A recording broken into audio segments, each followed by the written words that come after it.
Good morning guys, so na-delay yung pagdating ng ating feeds ngayon. Hinihintay natin yung feeds dahil nasa warehouse pa ng ating supplier, pinipick up pa. So yung cause ng pag-delay ay dahil hindi natansya ng maayos ng ating mga boys dito sa poultry yung feeds dahil na busy sila sa pag-deliver ng RTL. At the same time, may mga installation kami ng steel cage nung mga nakaraang araw, kaya medyo na busy, napabayaan ay yung stocks namin, hindi na na-monitor, kaya na-delay yung feeds natin ngayon. So yung ginagawa nila guys ay inukay lang muna yung feeder, pakainan, inukay lang muna, hindi pa nga na-harvest yung mga itlog guys. So very important na hindi talaga ma-delay yung pagdating ng feeds. So expected sana namin ngayon na may feeds pa, pero may mga binentahan kami ng feeds noong mga nakaraang araw dahil pinasabay sa mga RTL at sa steel cage pag-deliver. So yun, hindi natansya yata ng mga tao natin dito, kaya yun, delay ang ating feeds.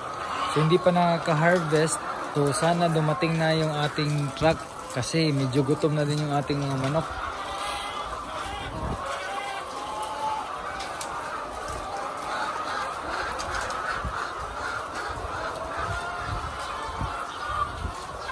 So unahin natin guys pagbigay ng feeds ang ating mga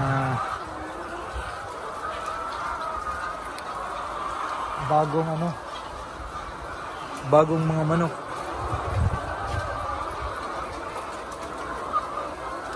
Ginukay mo lang? Ginukay mo lang?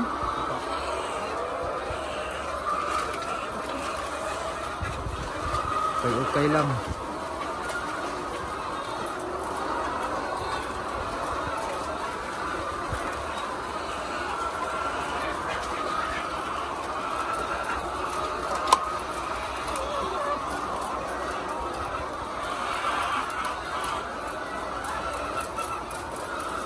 Ito yung ating mga bagong mga manok.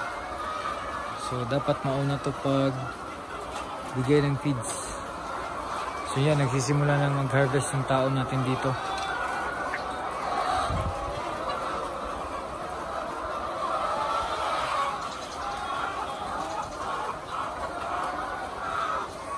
So in-expect natin baka mag-drop na naman to kasi na-delay nga yung feeds.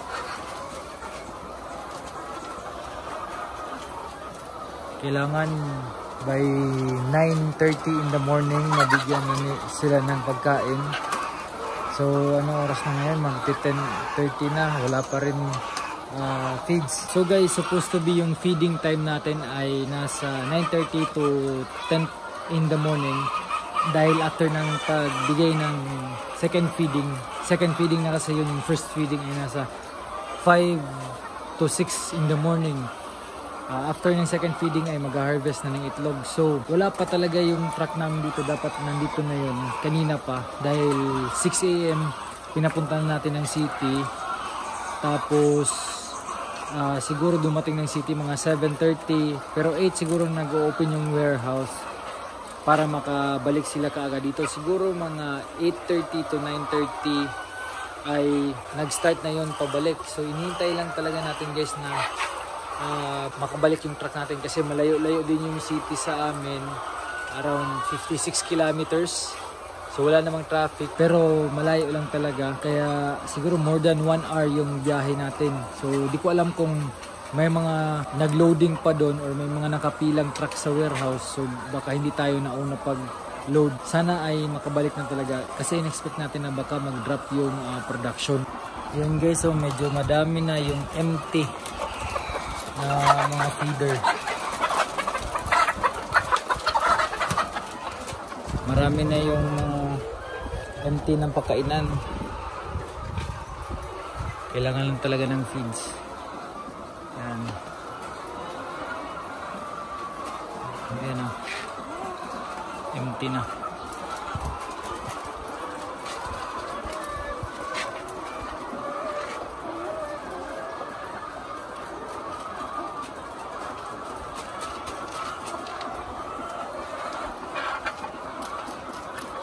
Check natin yung tubig, baka sarado yata. Ayun, puno yung tubig.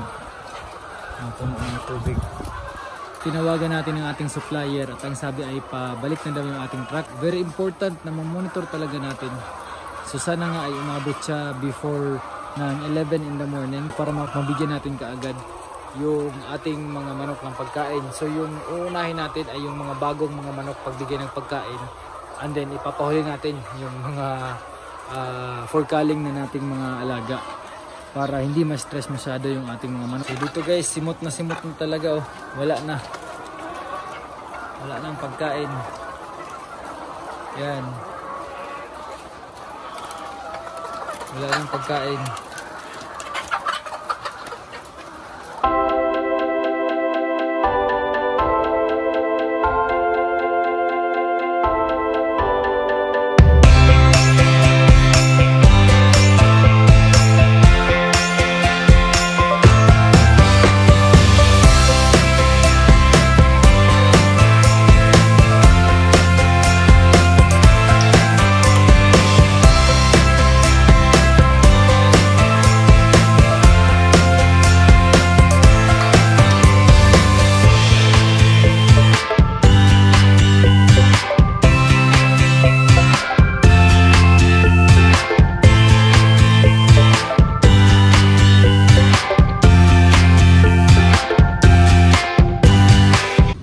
Karating lang guys ng ating feeds.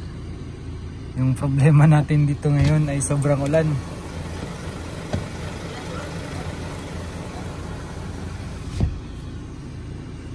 $200 sacks yung in-order natin ngayon. Baka kasi mag-ano yung panahon. May biglang bagyong dumating, so mahirapan tayo sa supply natin. Grabe ulan dito guys.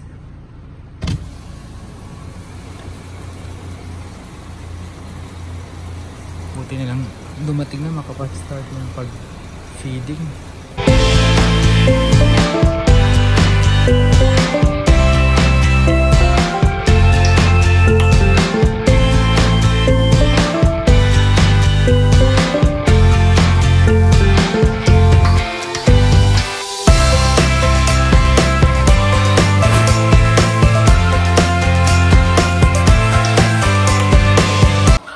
So guys, dumating na yung ating feeds na hinihintay, and then ina-unload lang nila dahil medyo marami tsaka konti lang yung ating poultry boys na nag-unload.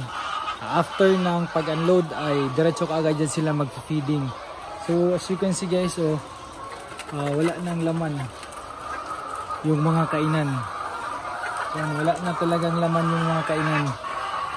So gutom na yata itong mga alaga natin. So in-expect natin na in the next few days ay bagsak na naman production dahil kulang yung patuka natin. Pero hopefully sana hindi lang ganun kabagsak talaga and makarecover ka agad. So dalawang load na yung pinadala natin ngayon para at least kung mabisi yung mga tao kasi malapit na din yung mga holidays at medyo may papalapit na naman yata na sama ng panahon na bagyo para hindi na ma-delay yung ating feeds. Try natin guys kung ano yung mga magagawa pa natin para hindi masyado ganun kalakas yung impact ng delayed ng feeds ngayon sa ating poultry.